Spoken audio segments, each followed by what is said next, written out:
नमस्कार साथियों, आज के वीडियो में टेस्ट क्रमांक 2 को लेकर उपस्थित हुआ हूं। साथियों, यह टेस्ट मैंने निष्ठा प्रशिक्षण के मॉड्यूल क्रमांक 1 पाठ्यक्रम और समावेशी कक्षा से तैयार किया है। जैसा कि मैंने आपको टेस्ट क्रमांक 1 में जानकारी दी थी कि प्रत्येक मॉड्यूल से 20 प्रश्न तैयार करूंगा, जो कि बहुत ही महत्वपूर्ण है। साथियों, इस प्रश्नोत्तरी को एक डायरी में नोट अवश्य करते जाएं। आने वाले अंतिम टेस्ट में यह प्रश्नोत्तरी बहुत ही उपयोगी होने वाली है। और जो शैक्षिक संवाद आगामी आदेश तक के लिए स्थगित कर दिया है, उसमें भी इसी तरह के प्रश्नों के उत्तर हमें देना पड़ेंगे। उसके लिए भी यह बहुत ही सहायक होंगे। साथियों, यह टेस्ट निष्ठा प्रशिक्षण में जो महत्वपूर्ण टॉपिक हैं, उन्हीं पर यह प्रश्न तैयार किए जा रहे हैं। साथियों, साथ में नोट्स भी तैयार करता जा रहा हूं और आपको सभी प्रशिक्षणों की नोट्स भी उपलब्ध कराता जाऊंगा। आज के टेस्ट में कुल 12 प्रश्न हैं। इन सभी प्रश्नों को क्रमशः मैं पढ़ता जाऊंगा और उनके ऑब्जेक्ट भी पढ़ता जाऊंगा। इनके उत्तर मैं इसके साथ नहीं बताऊंगा। आपको प्रश्नोत्तरी पूर्ण होने के बाद अंत में उत्तरमाला दी जाएगी। जब मैं प्रश्न पढ़ूंगा और आप किसी पेज या अन्य डायरी में इनको लिखते जाएं, इनके उत्तर अपनी समझ से लिखते जाएं और अंत में जो उत्तरमाला होगी उसकी स्क्रीनशॉट लेकर अपने उत्तर का मिलान कर लीजिएगा। साथियों, कमेंट्स करके ज़रूर बताएं कि यह प्रश्नोत्तरी उपयोगी है। साथ ही चैनल को सब्सक्राइब नहीं किया है तो उसे अवश्य कर लें और घंटी को दबाकर ऑल पर सेलेक्ट कर लें। इससे हमारे आने वाले सभी महत्वपूर्ण वीडियो का नोटिफिकेशन मिलता रहेगा। तो चलिए साथियों, प्रश्नोत्तरी शुरू करते हैं। यहाँ दिया गया है स्लाइड में निष्ठा प्रशिक्षण टेस्ट क्रमांक 2 मॉड्यूल क्रमांक 1। पहला क्वेश्चन है, नीतियाँ बदलती रहती हैं और जैसे हम NEP 1986 में स्कूल की संरचना 10 धंधों दी गई थी, जबकि NEP 2020 में प्रस्तावित संरचना है। इसके 4 विकल्प दिए गए हैं। A 3 + 3 + 4 + 5, B 1 + 2 + 3 + 4, C 5 + 3 + 3 + 4 और इसका D है 5 + 3 + 4 + 3। साथियों, अपना उत्तर कहीं पर लिखते जाएं। सभी प्रश्नों के उत्तर अंतिम शीट पर दिए गए हैं, उसमें अपना मिलान कर सकते हैं। तो साथियों, इसका दूसरा क्वेश्चन है, समावेशी कक्षा में अध्ययन कर सकते हैं। इसके लिए भी 4 विकल्प दिए गए हैं। A है समान आयु वाले बच्चे, और B है अलग अलग क्षमताओं के बच्चे, C है लड़के व लड़कियां अलग अलग, और D है समान मानसिक स्तर के बच्चे। इसका भी उत्तर आप चुनकर लिख लें। नेक्स्ट क्वेश्चन है, कक्षा में बच्चों की भिन्नता का आकलन करते हुए A है करिकुलम में लचीलापन कैसे ढूंढा जाए, यह ज़रूरी है। B है शिक्षकों को अपनी अध्यापन शैली में बदलाव करने की आवश्यकता है, और इसका C है भिन्न भिन्न तरह की पेडागोजी व उसकी प्रक्रिया का पालन किया जाना आवश्यक है, और D है उपरोक्त सभी।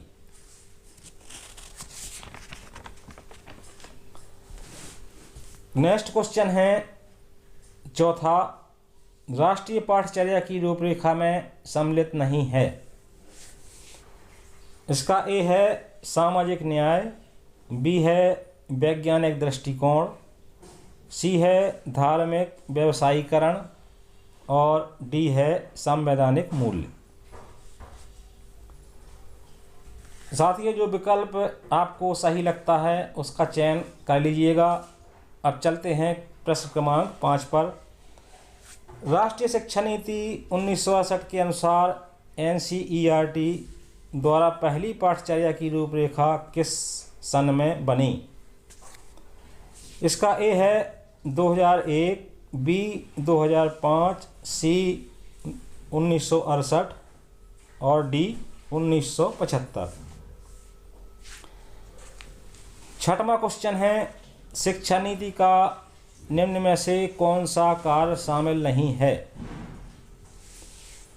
ए है विद्यार्थियों को रोजगार प्रदान करना, बी है उच्च शिक्षा का मार्गदर्शन करती है, सी है पूर्व माध्यमिक से उच्च माध्यमिक तक शिक्षा प्रबंधन के लिए निर्देश प्रदान करना, और डी है उपरोक्त सभी। नेक्स्ट 7वां क्वेश्चन है, राष्ट्रीय शिक्षा नीति 2020 उपयोगी होगी? इसके लिए भी 4 विकल्प दिए गए हैं।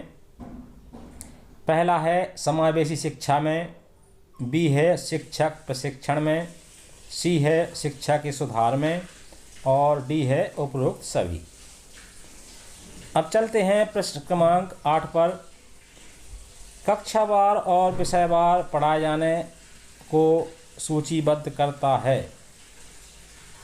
इसके ऑप्शन है, पहला है शिक्षा नीति, और दूसरा है पाठचर्या, तीसरा है लर्निंग आउटकम्स, और चौथा है पाठ्यक्रम। इसमें से जो विकल्प सही लगता है उसका चयन कर लीजिएगा। नेक्स्ट क्वेश्चन है 9वां, समस्त स्तर के बच्चों को कक्षा में बैठकर शिक्षा प्राप्त करने का अवसर मिल सकता है यदि विद्यालयों की संख्या बढ़ाई जाए, बी है शिक्षकों को प्रशिक्षित किया जाए, और सी है शिक्षक तन मन से तैयार हो जाएं, और डी है शिक्षा पद्धति को बदल दिया जाए। इसका 10वां क्वेश्चन है, कक्षाओं में बच्चों की विविधता को गति प्रदान करने का कार्य किया है। इसके ऑब्जेक्ट हैं, ए है वैज्ञानिकों ने, बी है शासन की उपयोगी नीतियों ने, और सी है शिक्षकों व पालकों ने, और इसका डी है उपरोक्त में से कोई नहीं। अब चलते हैं नेक्स्ट क्वेश्चन पर। यूडीएल कार्य करता है शिक्षकों को उनके सीखने के लक्ष्यों को पूरा करने के लिए निरंतर प्रक्रिया व प्रोत्साहन देना, बी है उच्च स्तर के शिक्षकों का प्रशिक्षित करना, सी है दिव्यांग बच्चों को उनके लिए सहायक यंत्रों की व्यवस्था करना, और डी है उपरोक्त सभी। नेक्स्ट क्वेश्चन है, 10(2) संरचना की एनईपी के अनुसार संचालित की गई। इसके ऑब्जेक्ट हैं, पहला है 2020 के अनुसार, और दूसरा है 1988 के अनुसार, और तीसरा है 1986 के अनुसार, और डी है 1975 के अनुसार। तो साथियों, यह 12वां अंतिम प्रश्न था। इस प्रश्न से भी सही विकल्प का चयन कर लीजिएगा। और अब चलते हैं, देखते हैं आंसर शीट को।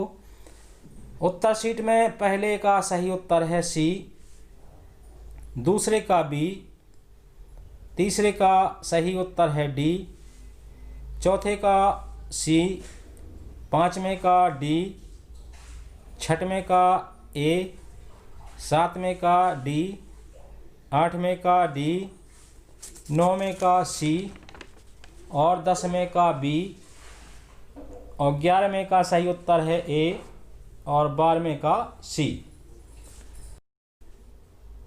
साथियों, इस उत्तर शीट का आप स्क्रीनशॉट लेकर अपने उत्तरों का मिलान कर सकते हैं कि आपके कितने उत्तर सही हैं।